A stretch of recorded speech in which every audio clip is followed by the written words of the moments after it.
Hey everyone, and welcome again to another episode of the Watchlist Podcast. I'm your host, Jacob Boyer, joined today by, again, fellow Kutztown University grad and friend of mine, Cole Reece. How are you doing? Good. Thank you for having me. Glad to be here. Of course, I'm glad to have you. So, like many other guests, as I said, Cole is also a graduate of the Kutztown University CTM department, since gone on to work at Liberty Camera Company out in Philly. So it's really cool that you've been making a name for yourself out there. I know Josh Fleischer. Doing what I can. Yeah, previous guest Josh Fleischer was there before me. Trailblazer that he is. Yeah, one of the memorable people from our department. I'd love to have a whole group of all of our live event people on to have a nice discussion. That'd be fun. But so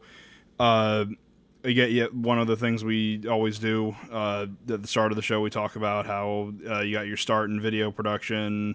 The way that I usually like to phrase it as, whenever I'm listening to an interview with like a director or an editor or somebody, they always say, "Oh yeah, well, I was interested in making things like going out with a family camera in the backyard and shooting stuff with friends, but there was like one movie or one show or this one moment where it all fell together and I just decided that this is what I wanted to do." So do you have a moment like that, or how did you get your start in video? I think for me it was kind of like a slow realization. I think the rise of YouTube is kind of what did it for me. Like, I remember growing up and YouTube was starting to become a thing, and like in middle school people were like, "Oh, did you see, How to Be Ninja" or whatever? It was like the first like viral video I remember seeing. Right. And like, so that was first of like, oh, it'd be cool to like make, stupid videos and put them up. I never did, but like in the back of my head it was there. And then the one movie was actually one more recent. It was The Social Network, which was like, that was what like flipped the switch on my mind. I was like, oh, you can really like just make a movie about people. Like, it doesn't need to be like a huge, fantasy epic. It could just be about people, and it's good. And then that was sort of got my brain going of like, maybe I should start like writing some stuff and like just see what happens. And that's where it kicked off really for me. That's interesting. Yeah, the Social Network. That's not one that I haven't seen in a while, but that's a great. I can see where the inspiration came from. That is a very like people-centric movie. That I think that's one thing I really like about that. Yeah, and I feel like growing up, you usually I love Star Wars, I love the Lord of the Rings and Harry Potter, but it's like when you're watching those movies, in your head, it's like, oh, that's unachievable, right? Yeah, like, there's like an inaccessibility to it. Exactly, but then when you start watching movies or shows that are more low key and more relationship and like people's emotions based in that realm, it's like, oh wow, like this is I could do something like this. Obviously, not the next Fincher or anything, but it's possible to do something in that vein. Exactly, yeah. So I guess then did you make the leap onto YouTube, or was it just kind of a lot of writing and honing your craft there? It was just a lot of writing. Like here and there I did YouTube videos of like, vlogging when I used to race bikes and stuff, and like just small things here and there. But really I didn't make anything until I transferred to Kutztown in my sophomore year. That was when I actually like really started video stuff. So in the grand scheme of things, I'm still new to everything. Like when you talk a few of like decades of experience. Right. But yeah, going to Kutztown was what actually, because my freshman year I went to Temple and I just went for like generic communications, didn't know what I wanted to do or anything. And then I was looking at like the Kutztown majors list and I was like, oh, I forget what it was called at that point. It was called something. The electronic media. Yeah, that. And I was like, that sounds at least interesting. Like, I'll take a couple classes and see what happened. And then my first class I had was 9 a.m. screenwriting. And, like, that class, I was like, holy shit. Like, I like doing this. That was, like, really, like, the big light bulb went off. Right. Was that one of Johnson's classes? Yeah, that was one of Johnson's classes, and that was like, I was like, okay, like this is possible to write stuff that it's interesting and compelling. And oh man, that like changed my life basically. Yeah, and there's nothing wrong with getting a quote unquote late start. We all gotta fall into our place somewhere. So I guess you say the Kutztown experience is kind of like what really made you decide like that. Yeah, no, this is definitely what I want to do. But so you ended up falling into this role you have with Liberty Camera Co. So how did that come about? Yeah, so as you know, I'm sure your listeners know at this point, our senior year at Kutztown, we had to do an internship. And there's like a giant list of places to choose from. And I was scrolling through, and a lot of it, it was news, it was live events, it was sports, like, interesting, compelling things, but just not what I was looking for. And then later that one day I was looking, Josh posted a picture on Instagram of Liberty Camera, and he was like playing with some like, $1,000 camera, and I was like, oh, that looks interesting. And so I reached out to him, we talked about it, and I was like, even if I end up not being super interested in like this tech camera side of things, at least it's something interesting for a couple months.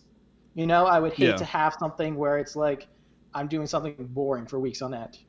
So like having the opportunity to do something that was really interesting, it was great. So, I applied, went down for an interview, hit it off with them really well. And the internship was like a huge, like, oh my God, there's so much to learn in this realm. It was insane.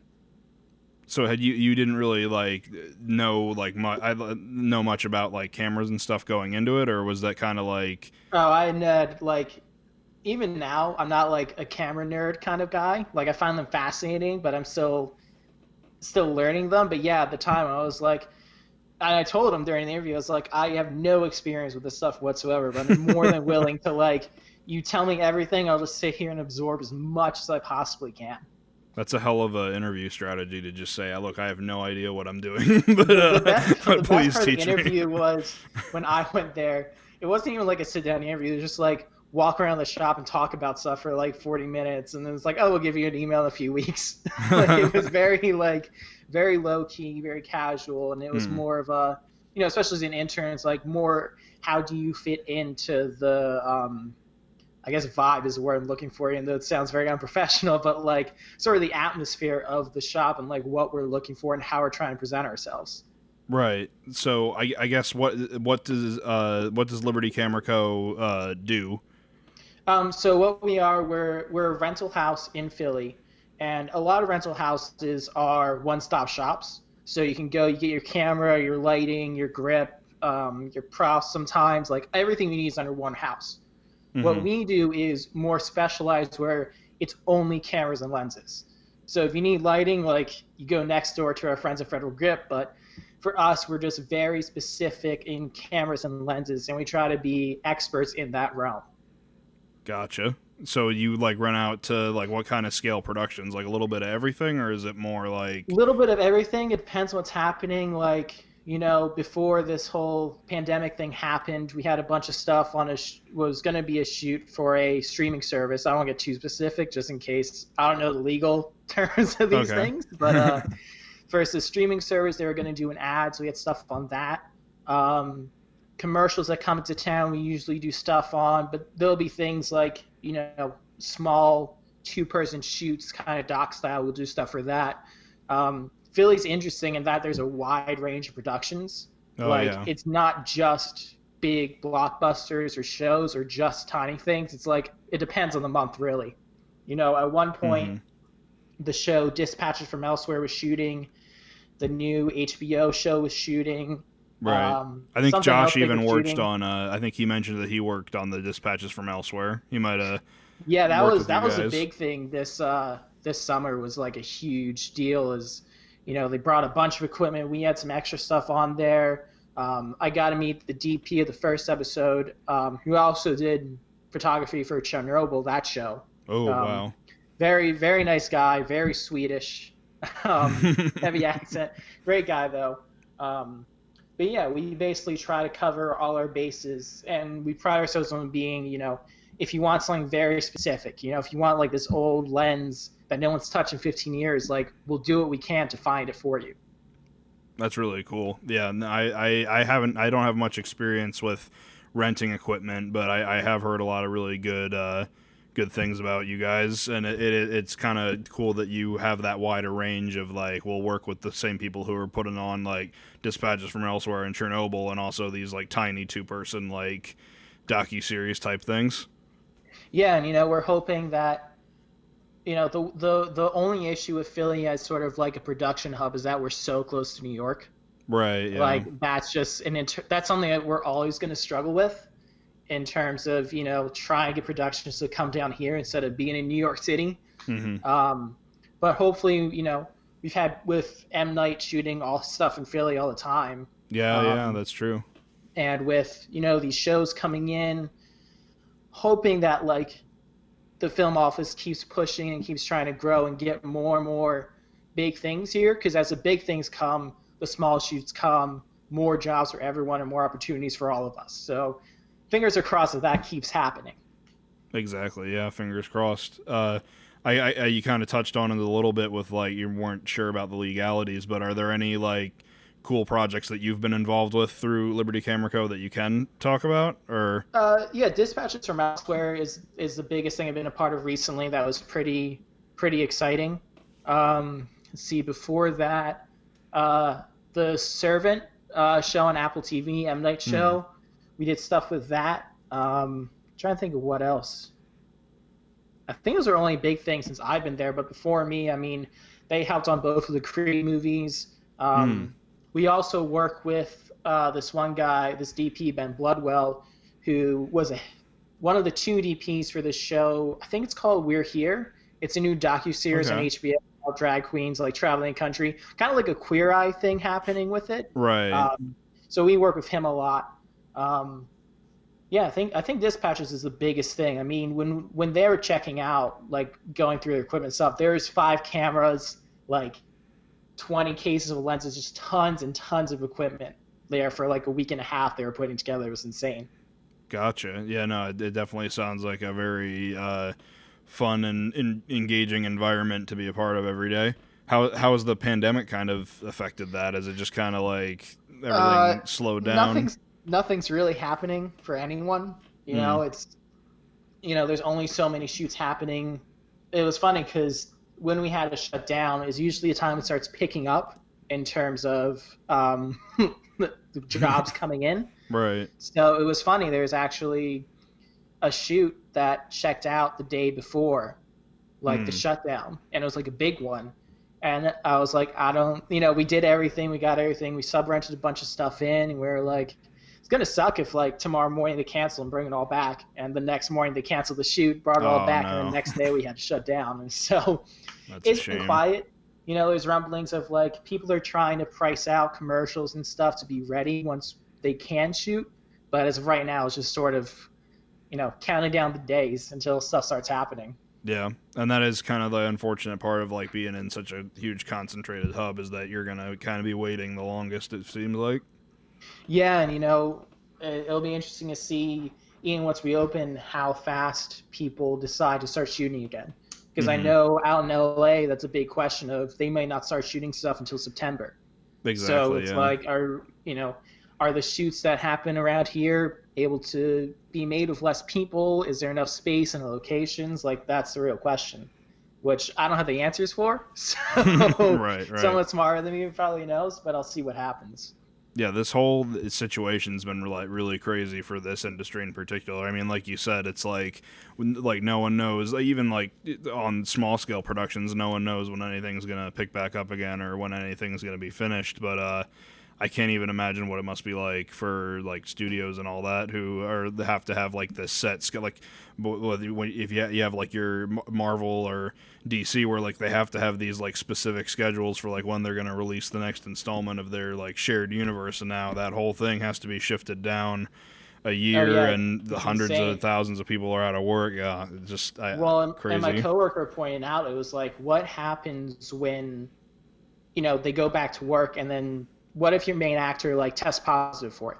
Right. Like you have to shut down production for X amount of time, and like, you just invested all this money to start up again. Now you got to push everything back, a month, 2 months maybe. Like, it's going to be very interesting to see what happens. I think that in the grand scheme of things, I think a lot of blockbusters are going to be pushed back, but I wonder if that's going to open the door for more sort of art house indie style stuff to have a bigger impact on like the main pop culture than it does now. Right. We'll have to wait and see. I think we're definitely going to see on like the micro budget side of things, every single person for the next few months is going to be making like pandemic, quarantine, like I survived the COVID-19, like these like little horror shorts. There's going to be a lot of like, there's going to be a lot of, oh, we shot this all on an iPhone only kind of shoots. Right, iPhone only, 2 actors kind of stuck in an apartment. Oh, like it's just, it's going to be saturated. But yeah, no, it's interesting to see how this whole thing is affecting everybody. But moving on from that, we are a movie-centric podcast, so one other thing that I always like to ask every guest when they come on is, what is your favorite movie, or movies or shows if you can't narrow it down to just one? Yeah, I'll give you 2 movies and I'll throw in a TV show to mix it up. Okay. The Social Network is my number one, always is. Second one kind of rotates depending on the day. But currently I'll say Mulholland Drive is just an all-time great. I'll watch anything David Lynch makes. Mm-hmm. That's, I think, also in my top 10 somewhere as well. Oh, it's amazing. Did you see that in Johnson's Masterpieces for the first time, or were you familiar with that beforehand? Because that's the first time I saw it. Without realizing sort of like who it was or what it was. And I think my first impression was like, this is weird, but it's interesting. But like that was pre, understanding anything about movies beyond point camera at actor. Right. So yeah, but then watching it a second time, I was like, oh wow, like this is a masterpiece. Mm-hmm.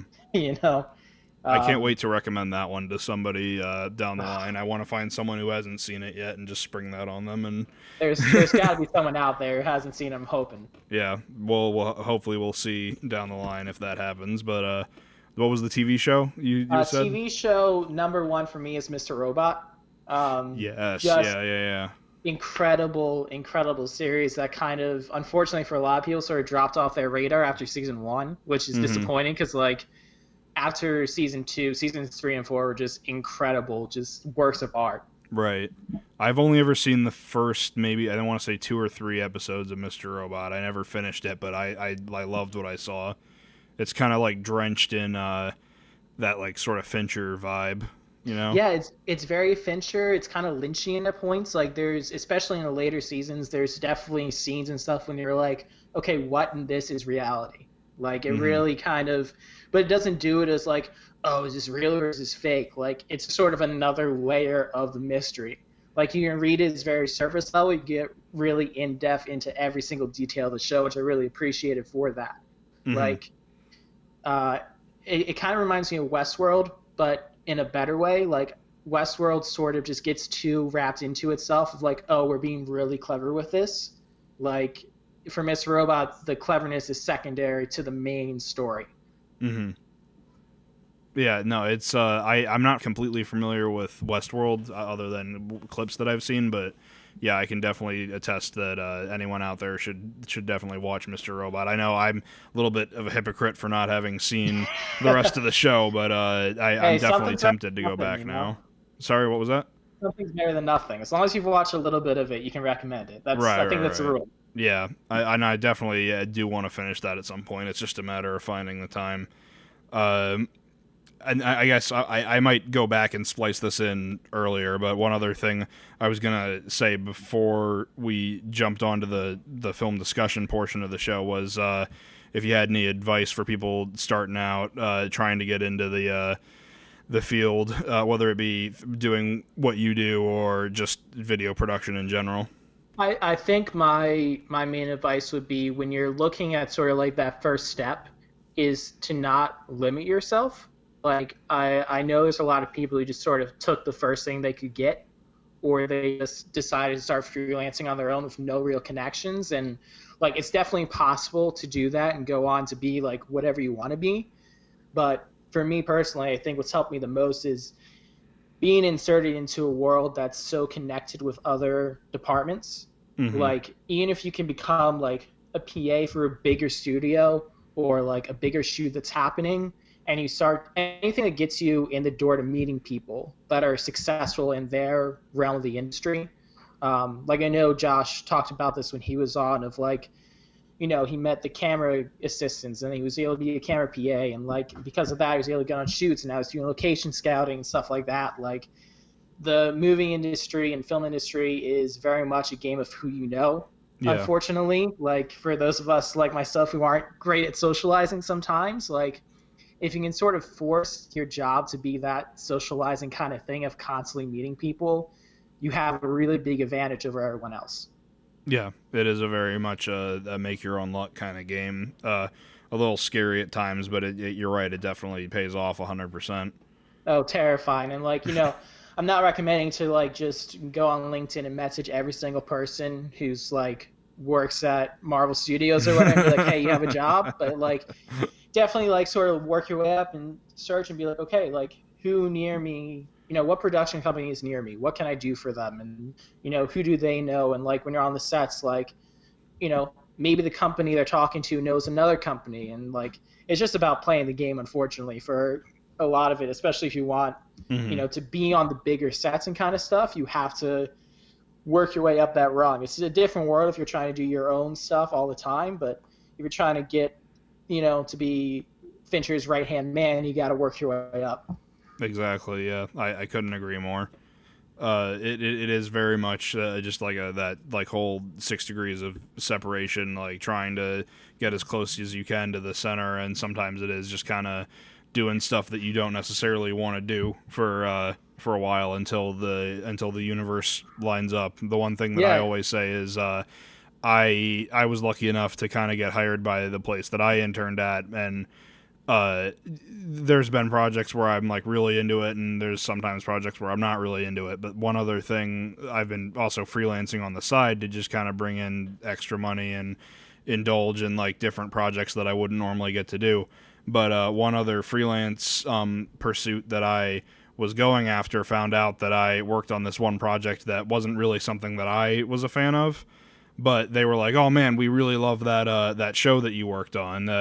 We'd love to see more of that. We're totally gonna bring you on." So you never know. Like that's great. Yeah, those things that you're maybe not the biggest fan of could end up helping you. So I think it always helps to not limit yourself and kind of like be very broad and like be a little bit good at everything, but have a particular skill set that'll let you move on or let you open up more doors of opportunity. If you're at least aware of what each department does, like then you're way more likely to get even a PA job in that department. If you're aware of like what the camera PA's job consists of, you're way more likely to be able to do that when the chance arrives. Yeah. And I think there's this huge stigma of like being a PA and like not wanting to be like the person who runs and grabs the coffee all the time. But like you said, like having that little bit of knowledge about everything, like it becomes very easy to fall into a role very fast. So I think that people are like kind of turned off by the idea of like being the assistant or being the person who's like, oh yeah, no, I run around and do everything for everybody else. But that it is literally the easiest way to kind of further yourself and gain more experiences, and again ultimately meet more people and widen that margin for error, or not and widen it, but like increase your chances, I guess is what I'm trying to say. Yeah, and the good thing about being an assistant or an intern somewhere is that the pressure of the shoot isn't necessarily on you. Like you're not the one that's having to light everything, but you're in the room and you can watch and take notes of like, how does this guy execute this lighting system? If they're doing a night shoot, like how are they, what tools are they using? What's their technique? And the other thing is, if something goes wrong, you might know how to fix it on set. Like there's been times where even as an intern at Liberty, they're putting a camera package together and something's not working. I'm like, well, what if you try this? And it works. And it's just like a random suggestion and you might save the day. And worst case scenario, it's not going to get any worse. There's no pressure on you to save the day, but you could do it. Exactly. Which is great. Yeah, you can. It's the perfect fly on the wall position, and it's just those opportunities, like almost literally like what you said, that arises very, very often. Like there was one instance where the place that I interned at, PBS, they primarily use Avid for all of their editing, and I forget what the issue was, but they needed to bring something into Premiere because a codec was missing or something. I don't remember what the technical problem was, but they needed to use Premiere for something, and I at the time was the only person there who kind of sort of knew their way around Premiere, so I was lucky enough to fill that task, and then that showed them like, oh, okay, he knows what he's doing and he's competent in this area, so if we need help like from him again, we know that we can rely on him. And it's building that relationship of trust. We just keep reiterating that point of like, just make sure that like as many people as possible know about you through what you're capable of doing, and make sure they know that they can rely on you. Yeah, it's the little things too, you know. It's the showing 15 minutes up early to every single thing, and the, you know, always being nice and being helpful on set. The personal skills also matter, especially when you're starting out. And like, you can't prove yourself all the time. It's like, if you're at least appear friendlier than your competition, I guess, for those jobs, you're more likely to be like, oh, I like that nice kid, let's bring them on. Exactly. You know? Yeah. So I guess ultimately, PAs get a lot of flack, I guess, for not being the glamorous job, but take it from the two of us, it's definitely a good way, a good way through the door, and exactly. Then it only leads to more opportunity, provided you don't royally screw up. Very true. And then I guess, speaking of royal screw-ups, that brings us to the film discussion portion of the show. So for those listening in the first time, how this works is I used to have a YouTube show where I would recommend like 10 or so movies a month, and I would show clips, but it would get flagged by copyright all the time because I would show footage, and I also hated the sound of my own voice reading off a really badly written script. So that's why we have this show, is that I still wanted to do film discussion. So every episode I recommend the guest a movie, the guest recommends me a movie, and we discuss. And to complete the reference I made earlier, one of the movie that Cole recommended me was Logan Lucky. So tell us a little bit about this film. So Logan Lucky is directed by Steven Soderbergh, which I'm probably pronouncing wrong. No, that's the same correct. Guy. Oh, great. He's the same guy who did the Ocean's movies, Magic Mike, The Girlfriend Experience, High Flying Bird, I think is the most recent one. Mm-hmm. And Logan Lucky is a story about this kind of cursed family. You know, nothing goes right for one of the main characters, played by Channing Tatum. Adam Driver plays his brother. And the main character that Channing Tatum plays comes up with a plan for a heist, which is always a great setup. But he's planning to steal millions of dollars from the Charlotte Motor Speedway during the race. And it's just, man, it's like peak heist movie for me. Like, yeah. It introduces the setup of these characters so well. And I think my favorite part about the movie is actually, like, the main characters are, for lack of a better politically correct term, are kind of rednecks. Yeah. But it doesn't play them for, like, just jokes or, like, kind of exploitation. It's more of a homage to the culture than it is, like, haha, Southerners, you know? Right. And, like, I really appreciate that. There is a little bit of the, like, haha, Southerners with the two, not the brother, not like the main Channing Tatum, the other two, the Bang Brothers. Yeah, the Bang Brothers. Yeah, there's a little bit of that with them, but I think that it's acceptable the way that they do it. It's not too grating. Yeah, and you know, I think Soderbergh is a master at sort of these. I mean, he's the heist king. To tell the truth, and he's also really great at these character moments of, like, development in these small scenes. I mean, the main character's relationship with his daughter is just, like, really heartwarming, and it's kind of simple and straightforward, and it's just, you know, it's a little heartwarming moment. But even side characters, like the driver that Sebastian Stan plays, like, he gets his own little moment to shine in the movie, even though it's just for, like, a 4-minute sequence, and he's fucking great in it. And exactly. It's like every single actor and character in the movie just shines. But I think my favorite one, though, is Daniel Craig as Joe Bang. Mm-hmm. It's just, oh my god, incredible. It's so good. It's just so, especially because I think it was his first big role since doing James Bond, like, such a departure from what most audiences know him as. Right. And then he just comes in as this crazy Southern guy who likes to blow stuff up, and it's like, this is amazing. He's like tatted up, bleach blonde hair. Oh my god, this is mind-boggling. It's great. Yeah, he's definitely had a very interesting post James Bond career with, like, this and Knives Out. Like, he's very, like, I don't want to say like chameleonic, but like he's very like he's not like the one note that like he comes across as. He slips into a lot of different roles. I'm willing really to pay millions of dollars any studio every year just to keep him playing like random Southern characters. Just anything he's in as that, I'm buying a ticket right away. Yeah, I mean, it's just great to see that. And I like my favorite scene in the movie that he's in is when spoilers, I guess. Towards the end of the movie, he's playing an explosive, and it's consistent of like gummy bears and oil in like a plastic bag. And he's trying to figure out the distance, and he asks the main character, like, is it 30 feet or 40 feet? And he's like, I don't know. He's like, we're dealing with science here. And it's just a bag of gummy bears. Like, this is just beautiful. And like he starts writing equations on like the stone. Yeah. I was like, oh my god. I love the later in that same sequence where like the thing comes back down the pipe and Adam Driver catches it, and they're like you're just waiting for it to blow up, and then he's like, oh no, I tightened it too much. Hold on, let's try that again. And he just puts it back in. Like, I love that. It's so, and that's what I think really makes the film great for me. It's just like these little moments, just constantly come at you, and they're all just amazing to watch. And like and I love how like towards the end there's always like the big reveal of like how the heist was done.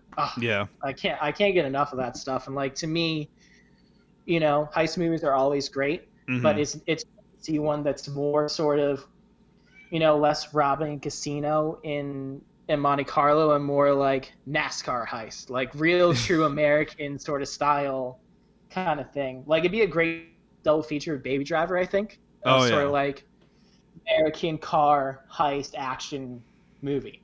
Exactly, yeah. And that is like the one thing that is kind of inherent with like any movie like this, but the when they finally go back and they show you like here's how it all happened, it's just such a gratifying well put together sequence of events, the way that they choose to show it, and like all the little pockets of comedy that are interjected, like the prison riot and the I almost forgot about that. It's so great, like all these little sort of side stories that it cuts back to, right? And oh my gosh, yeah. And that I love the line where it's like George R. R. Martin was supposed to deliver The Winds of Winter's publisher 2 years ago. Yeah, oh my god. It's like, well, we're still waiting.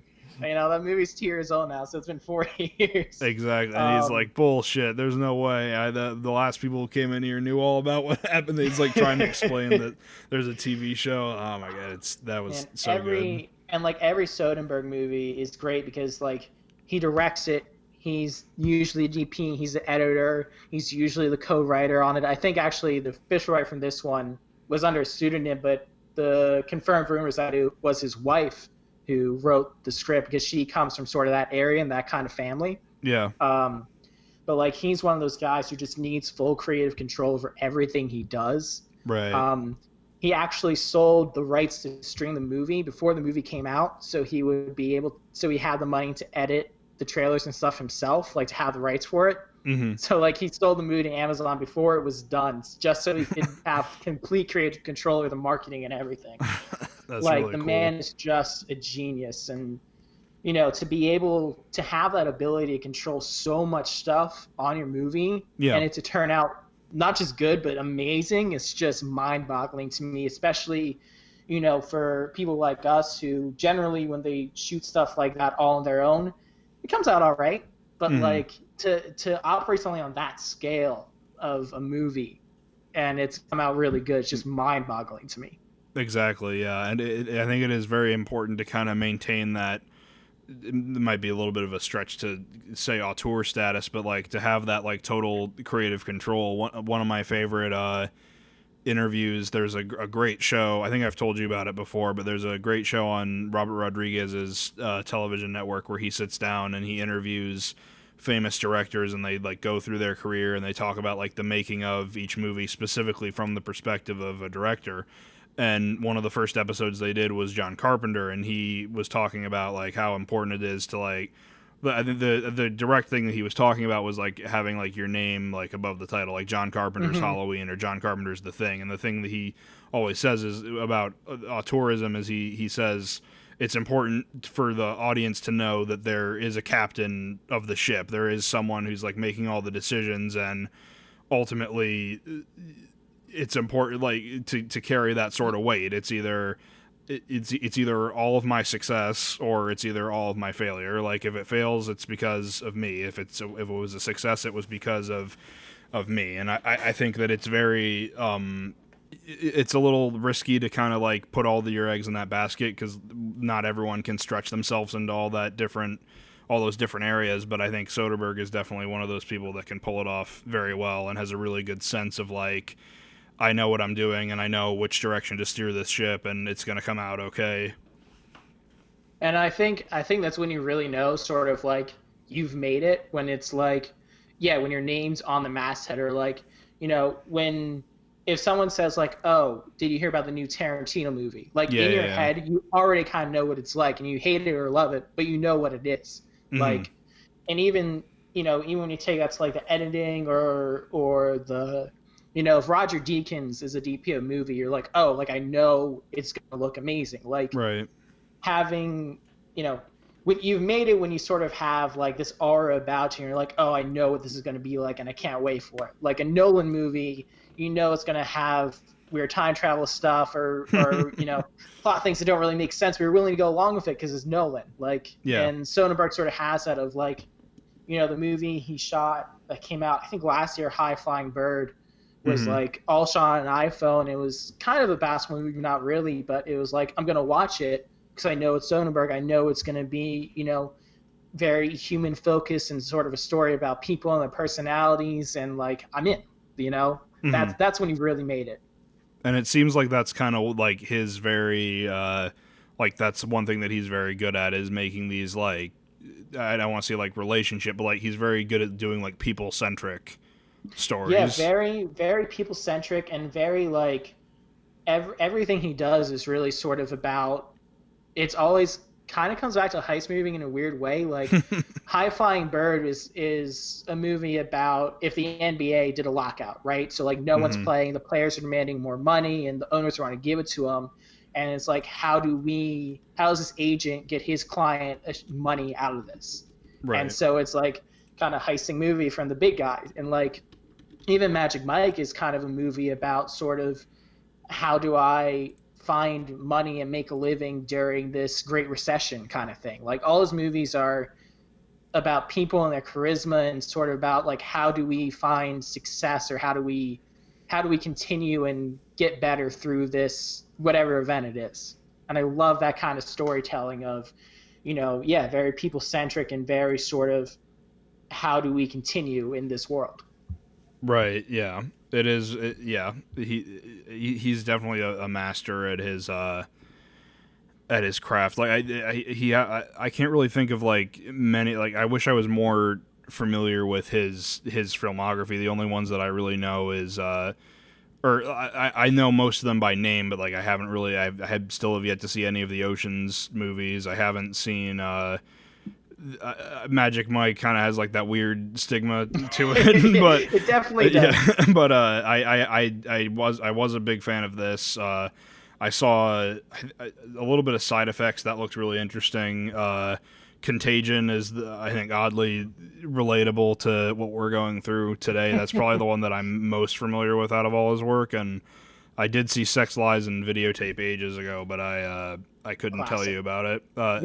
It's been years on my end for that one. But what would you say is your favorite out of what he's done? I think my favorite is honestly Logan Lucky. I think it's just so. It also, it's because it represents sort of a group of people that really don't ever get shown in our media, you know, like, or at least in a positive light. Like you said. Yeah, exactly. Like, so, I mean, how many movies are set in New York or in LA?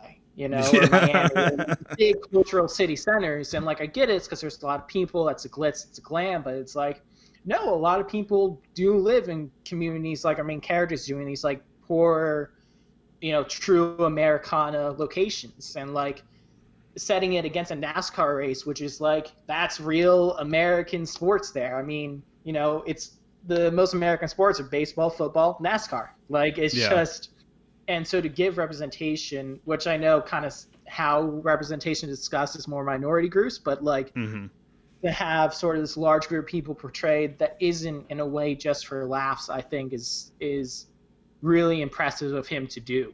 Yeah. In a way. And even still, there are kind of subtle little like nods to like, yeah, we know how ridiculous this is. We know how. Oh yeah. Like you said specifically with like the true Americana, like we have that like little sequence where they're like it's like the ESPN news desk, and they're like talking about like the race, and you have the announcers being like, "Oh man, this is a true test of athleticism and challenge," and even like, oh, it's so great. And then even the sort of subplot of his daughter doing those beauty pageants, and like the whole like, "Oh, mommy said I can't eat ice cream because I'm going to get fat," and she's like 6 years old. Yeah. It's just like yeah, they poke fun at it, but guess what? That's how a lot of people kind of live and think, and for it to be portrayed in a light that isn't just like, these people are worthless. It's like, no, these are people. They have lives. This is what it's like. Except, most of them probably don't pull off heists at races, but I'm sure someone at some point will, hopefully, because that'd be a great news story. Yeah, I did really much like the way that that whole thing kind of evolved too, and like with the whole. The news being like, oh man, this is really weird, and then like the way that it kind of resolves itself. I mean, we're kind of into spoilers already, but when Channing Tatum just gives back like basically all the money, and you think like it was this big guilt trip for a minute, and then everything gets revealed. Like it's gratifying, and what I like about it too is like.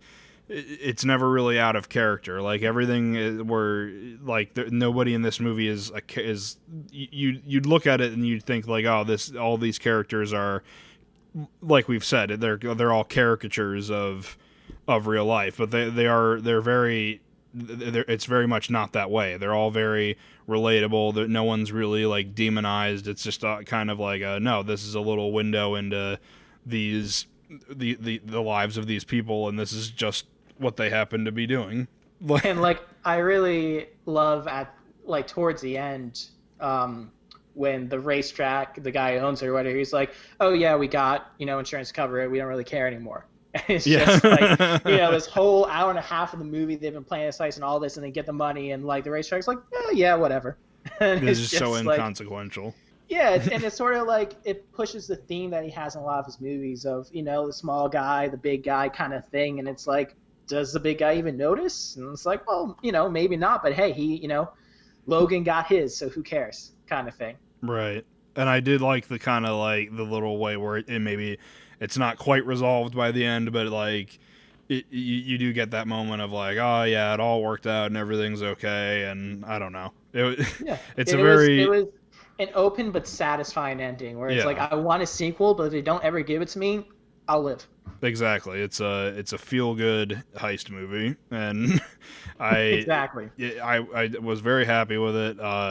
My only problem with it, I don't know what it was, but the only major complaint that I had was Seth MacFarlane as the business guy. It was kind of weird. Yeah, I'm not sure how I felt about it, but the crazier thing is, so Formula One, which is like the big European car racing series, right? Yeah. Last season, there was a British guy who bought a portion of a team who was like totally insane, like energy drink owner and all this stuff. And like I hadn't watched Logan Lucky until like a week ago. I rewatched it for this podcast, and I was like, oh my God, Seth MacFarlane's character is literally this guy.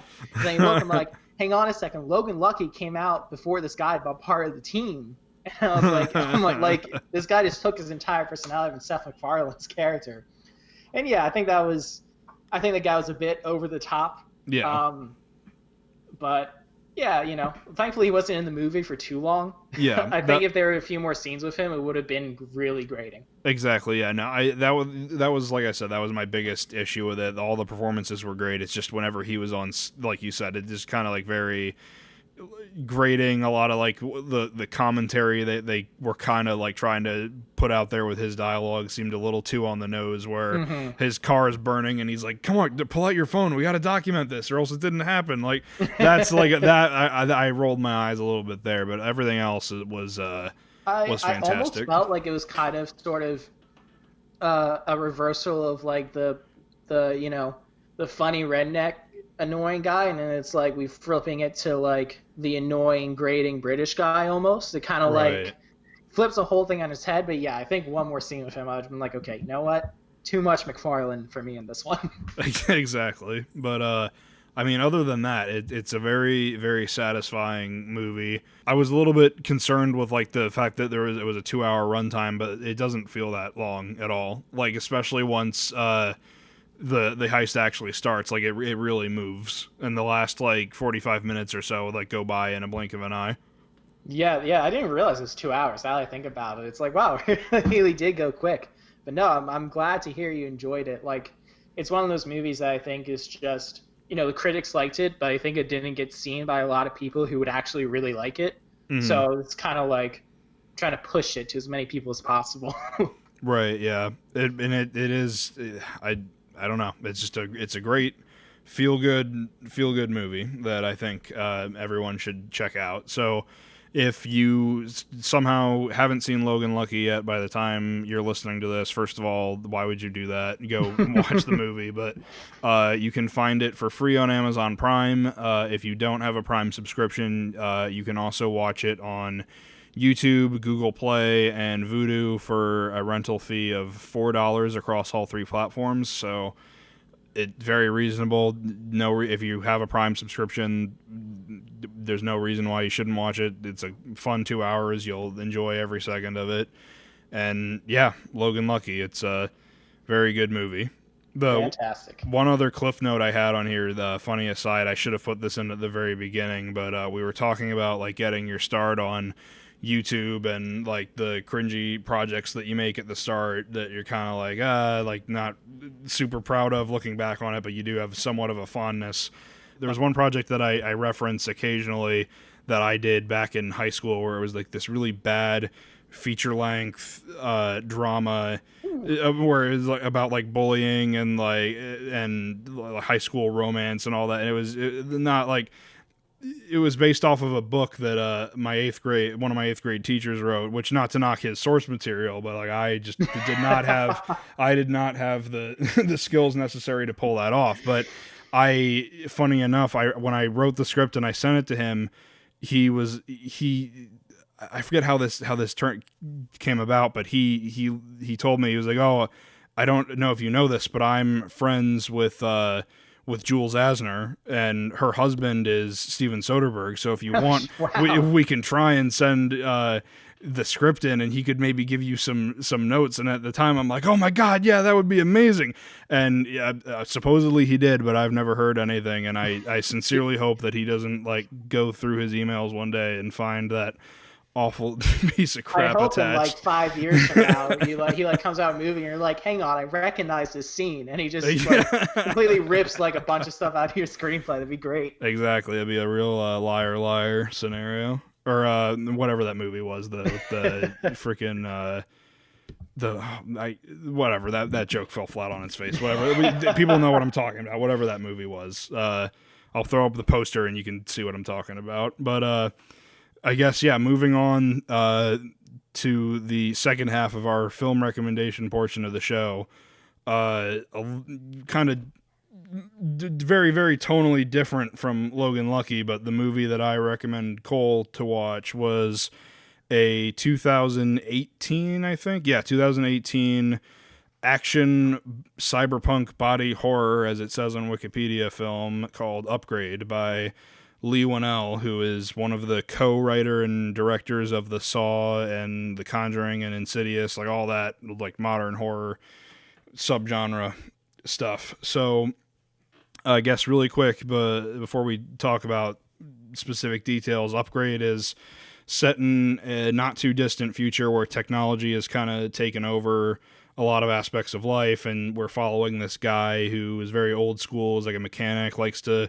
do everything by hand. He doesn't like all these like digital advancements, and he and his wife end up getting attacked by these gang members, and she gets murdered and he gets paralyzed from the neck down. But he is offered the chance to have an experimental chip put in his spine that gives him control of his limbs again at the price of having this computer constantly in his head talking to him and giving him directions and occasionally taking over the autonomy of his body. And he uses these newfound skills to go out and try and find the people who killed his wife. So what did you think about this movie? Man, like, so you sent me, I watched the trailer first. I was like, okay, this looks interesting. Like, I thought I would like it. Watched the movie, I was like, oh my God, this is amazing. Like, I liked it way more than I thought I would. Like, it was so, it felt to me, and I mean this in the best way possible, like a mashup of John Wick and Ex Machina. Yeah. Like, and just like the perfect combination of that. Oh, I was like, it finished, and I was like, man, I kind of want to watch it again. Like, it was...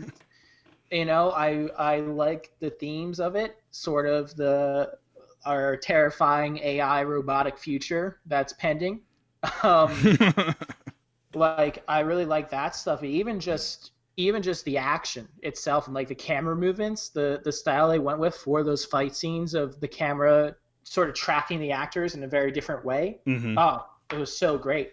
Yeah. And the most mind-blowing part to me, though, was like, you know, when you watch a movie and then you go onto IMDb and you learn more about it, the fact that it was a $5 billion budget, like, just blew my mind. Yeah. I was like, how did he pull this off? It's incredible. It really is, because, like, the production design of it is so good that it's you definitely think it's a way more expensive movie than it is. Exactly, and it really speaks to his like I said, he's one of the co-writer directors for the Saw movies, and that first movie is kind of known for being made on like very little money, but having like a big sort of production value to it. And that's kind of been the theme that I've seen with a lot of his movies since then. Like, he also did that new Invisible Man movie that came out this past year, and I think was also made for a very on a very tight budget. So he's definitely proven that he's very capable of working with a small amount of money and turning out something that's very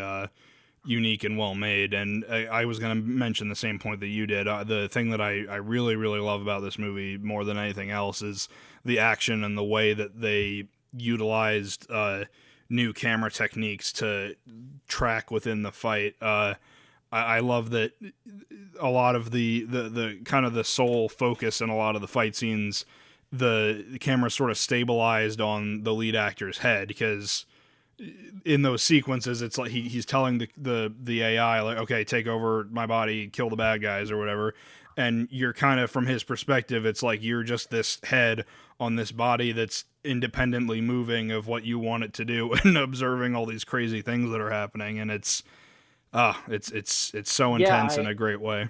I love that camera work in those fight scenes, and the fight scenes themselves, you know, they're very well executed. Of like, yeah, you know, he's got a robot controlling his body, but still like in the realm of realism of like, yeah, someone could kick someone's ass like this, you know. Mm-hmm. And it was, I also love the concept of the literal handguns. I just like, that was like fascinating to me. Of like, wow, like that's actually a really cool concept. Mm-hmm. But yeah, and I thought the overall the cinematography of it was wonderful, and the sets, like the set they used for, I can't remember his name, but the billionaire's character's house, it was like, wow, like this is, it rolled that line of the future of like very believable of what our world's going to be now, but just different enough that like it's like technically science fiction, but like well within the realm of our possibilities. Exactly. It was so great. And I also love the scene of when the one homeless guy just steals his wheelchair and he calls him a faker, and then he gets up and stands up. Yeah. It was so great. And like, the movie was made up of those little moments too that like really lended itself to like you're interested in the main character's outcome. Like sometimes when a movie's like a little shorter, it's occasionally it's hard to get into the main character, but like with this one, I was like invested immediately.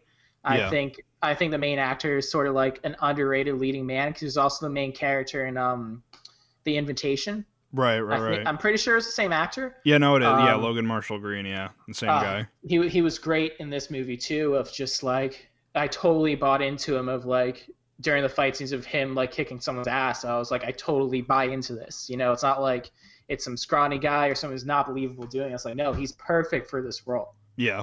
And it very, like, again, the fact that it's a robot controlling him, he's able to do these like complicated, this like really insane complicated choreography, all the while like just having this like horrified and shocked expression on his face. Oh It's my like God, it was a whole other layer of performance. It's it amazing. kind of also that sort of dynamic for the mid section of the movie between with Stem of like kind of playing the action guy. It kind of reminded me of Venom in a way.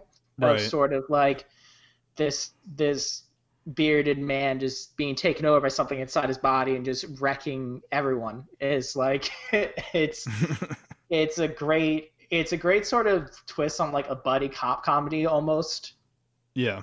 But no, the themes of the movie, I think what really like did it for me of like, you know, what's AI going to be like? You know, it's only a matter of time before you have prosthetics are becoming sort of so advanced now that it's like, yeah, it's only a matter of time before we do have those implants in us that can help us control our bodies better. And it's just a fascinating sort of thought process when you're watching the movie of like, I wonder if this could actually happen. Yeah. That's one thing that I really much enjoy about the movie is the world building aspect, like, because I think one problem that you kind of inevitably run into with anything sci-fi is that you run the risk of like having to explain how your world works and like have scenes where like people are like forcing out exposition of like describing like how the self-driving cars work or how this like handgun thing works, and like that just weighs the movie down so much when as we clearly see here, all you have to do is just show it and your brain is like, okay, well, yeah, that makes sense, this is where we are, and you just fill in the blanks. So I love that it doesn't hold your hand throughout it. It kind of forces you to it sets a very kind of rigorous pace and it makes you keep up with it, and I think that's very rewarding in sci-fi movies in general, but this especially. Any sci-fi movie, I think, that just says like, just shows like this is what it is, deal with it, I think is way better off than anything that tries to delve into like, you know, sort of the problem with the Star Wars prequels is sort of like they delved in too much into how the world works instead of just being like, this is how, like, you know, in Upgrade it's like these people have guns that come inside their hands, that's how it is, and it's like, okay, you know, there's not a whole scene of like, oh, they cut open their arm and they put the mechanism in. It's like, no, it just is what it is. Yeah. And like the movie also reminded me of Blade Runner in the sense of like, you know, the science fiction of it is kind of just like a backdrop to the bigger themes in the movie. Like, you know, the newest one is sort of like, you know, what does it mean to be human, kind of, and like what are memories, and like all these like big existential questions. And this movie is like on a more like physical level of like, you know, it kind of also deals with what it means to be human, of like, you know, if you have this robot in you that's helping you move, how much of that is really you and how much of it is like this AI helping it. Yeah. And again, like, I guess we can kind of get into spoilers now, so if you haven't seen this movie, go out and see it. You definitely should. I own it on DVD, but the other ways you can watch it are, let's see, yeah, you can watch it on DVD. You can rent it on Amazon Prime, YouTube, Google Play, Vudu, all the same platforms that Logan Lucky was on, but you'll just have to pay a fee to watch it on Amazon Prime instead of having it included for free. But definitely check it out. It's well worth the experience. So that's the one other thing that I found interesting, is that there is, like, in the sort of darker moments of the movie, you're maybe not as sure, and then especially towards the end you find out like, okay, no, this is a lot more has been going on that we haven't really been privy to, and it's revealed and executed in a very, very satisfying and frustrating, but frustrating in a good way, method. Yeah, the whole movie kind of deals with themes of like being manipulated by technology. And it's interesting that, in today's modern world, we kind of already are in a way of like how, when you say like, oh, I'm looking for a new like couch, and you open your phone and all the ads you see are related to couches. Mm-hmm. Like it kind of happens in a way of like, of a subtle way of like being influenced by technology. And this movie takes it to the next level of like your whole body being manipulated by it without you actively realizing it. Right. It's especially again, as we get to kind of the last 20 minutes when STEM shuts down and is like, we're going to do this my way or the highway. So what's it going to be? Like that's where we kind of really get into like that whole like body horror aspect of like being a passenger in your own body, or like not having control over what's happening to you. It's very old sort of horror concepts, but executed in a very new and unique way that, again, kind of like you said, harkens back a little bit to like Ex Machina, where we have like an ending and a delivery on some concepts that were teased early on in the movie, where you're like, no, that can't be the way it ends. And again, like, as with we said earlier with like the pace of the movie, that it just kind of says, well, no, that's what it is, deal with it. And it's frustrating in a like, just again, frustrating in a satisfying way.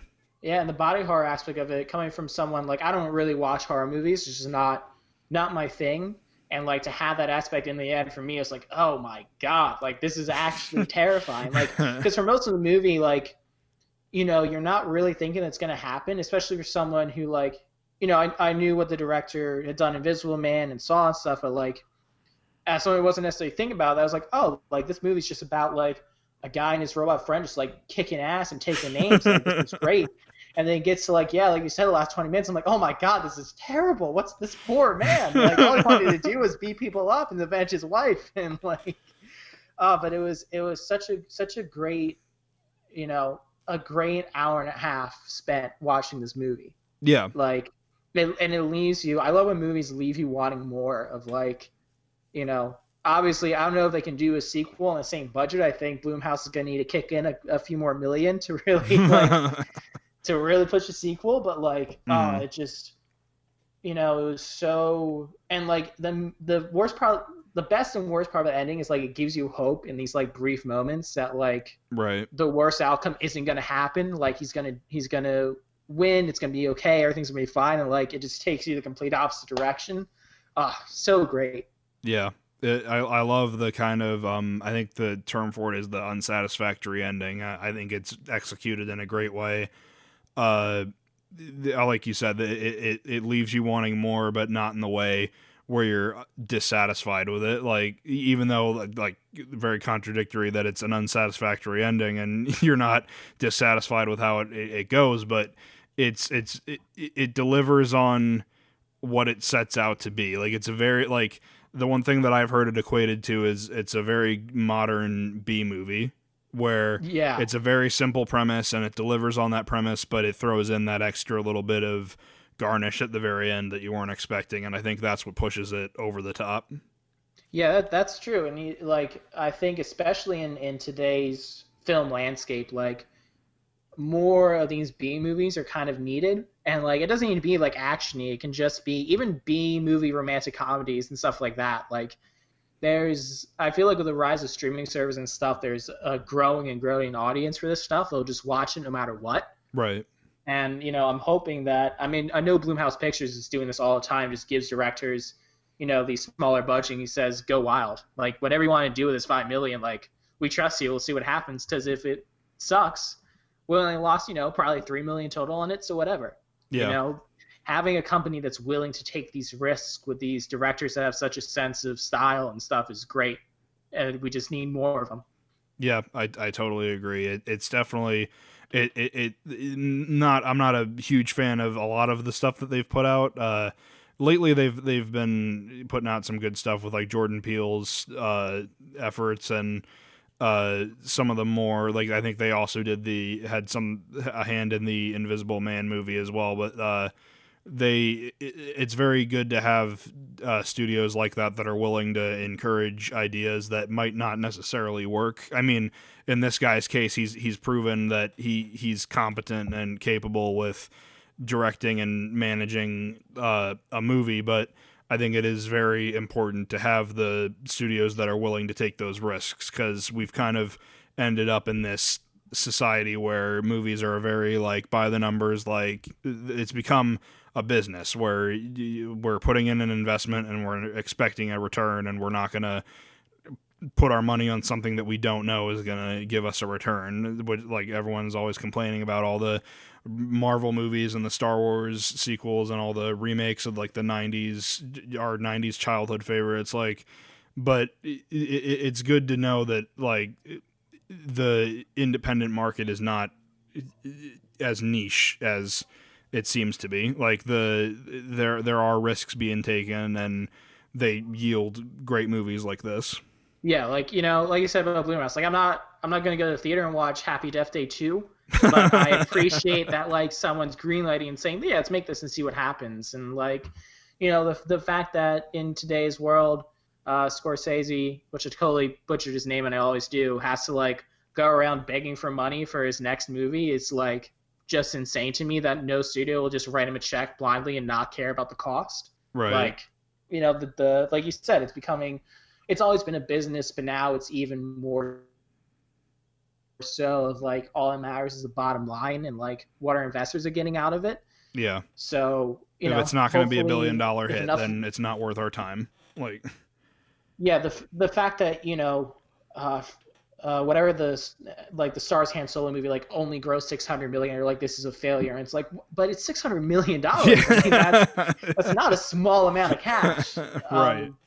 You know, the fact that we're living in that kind of world is it's crazy to me, especially if you look back at like movies that were made in the 90s and even the thousands, and it's like just such a different landscape. But, you know, hopefully if enough of you buy Upgrade on Amazon, we'll get more of them. We'll get Upgrade too, hopefully. We'll finally get the conclusion, or not the conclusion, but we'll see what comes next in that amazing cliffhanger of an ending. But yeah, anything else you wanted to say about Upgrade? Let me check. I made a list of like notes to say on this. I think the one thing I just wanted to is like the production design is just so interesting to me, and I think that's a lesson that anyone can take into their projects, big or small, of like it matters what's in front of the camera. Yeah. You know, even if you're filming, you know, the typical college, two people in the dorm room, like what you put, the posters that are hanging on that character's dorm room matter. You know, it's completely, that character is read completely different if that poster is like Iron Man poster versus like an Inglourious Basterds poster. Like those two things have different messages on the background of the character. And so like, even in Upgrade, it's, you know, way more of a sci-fi kind of situation, but it's also like, you know, the production design of like the main character always looks like a little dirty almost. Like he always kind of has grime and dirt in his face of like being this physical mechanic and like caring about the old school machinery kind of thing. And it's the same thing on your small projects of like, yeah, if you have a character that's supposed to be like a rich snob, you know, his shoes probably shouldn't be super dirty. You know, it should be spotless. And it's like all these little details are on the screen really matter. And it doesn't cost you that much to improve. Like the cost of doing like decent production design versus getting a decent camera, like production design is way cheaper, let me tell you. Yeah. So, you know, it's an investment that really pays off.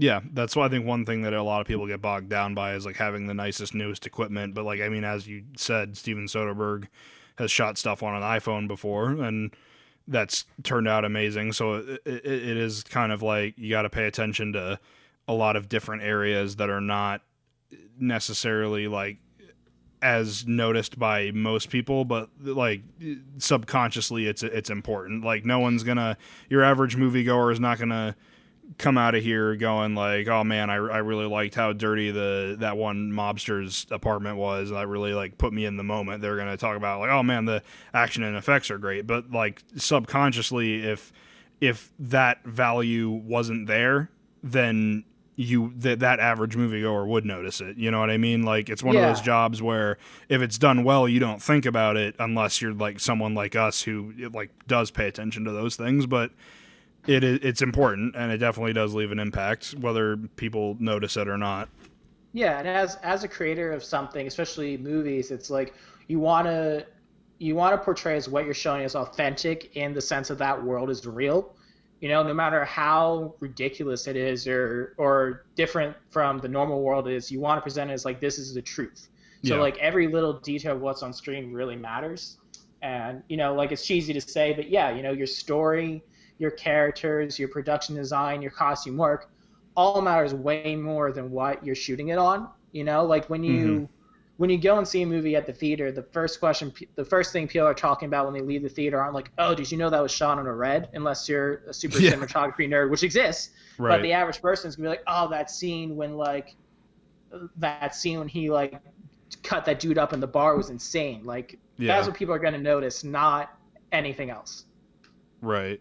It's just on the whole, just such an amazing, crazy action movie that is unlike anything out there. So definitely go see it. So I guess on that note, that kind of brings us to the end of this episode of the Watchlist Podcast. Cole, thank you so much for coming on and doing this. I'd love to have you on again. Like I said, if we could get our live event group together and have a big smorgasbord of recommendations, I feel like that would be a dream come true. Great. So hopefully that's down the pipeline. But again, just thanks for doing this. I really appreciate it. Yeah, thank you for having me. It was great. If the fans demand a sequel to my appearance, I'd be more than happy to oblige. Of course, I'd love to have you again. So again, and then on that note, thank you guys for watching the Watchlist Podcast. Hey guys, sorry to break the fourth wall like this, but there's actually a slight correction that I need to make for this episode. The original guest and movies we were going to be talking about in the next episode ended up changing. So instead, we're going to be having on returning guests Brennan, Boorse, and Rob Morrissey, and we're going to be talking about 3 movies. Brennan recommended Alan Partridge, Rob recommended Jack and Jill by Adam Sandler, and I recommended The Dirties by Matt Johnson. So go check out all of those movies if you haven't seen them already. Cole, thanks for doing this. Thank you very much. And thank you guys for watching the Watchlist Podcast. We'll see you next time.